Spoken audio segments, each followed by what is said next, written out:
Hi, this is a quick demonstration of Noteshelf and creating templates in the digital planner created by digitalplanners247.com. From the cover, the first page is the calendar page. We're going to just turn on read-only mode so we can quickly navigate around.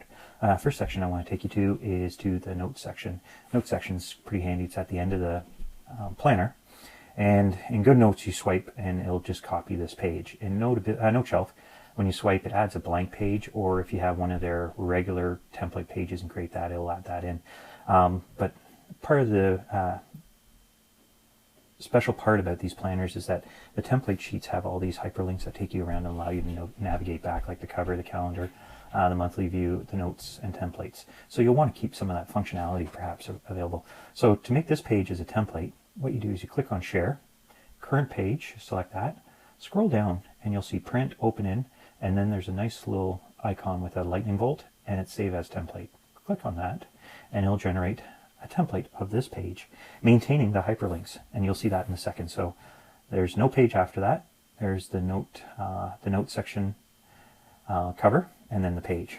If you click Add, New Page from Template, look for the Custom at the bottom, click Custom, and there's your page.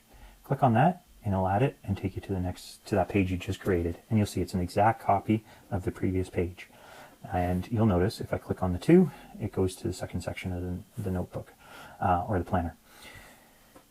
Going back to that, next thing we'll want to do is add maybe a template page to one of these sections here, which are created with in the personal edition, are created without any pre-populated content in them. So we'll want to go to the template section, and let's just pick from the papers. And you'll see these things all hyperlink. You don't have to do that. You can kind of scroll through, and they have a selection of paper, including one that maintains the links. If you're really using the planner for yourself, that's a good idea, because all the hyperlinks are kind of maintained, and it looks like the rest of the planner. But if you plan to share pages, I'd recommend this.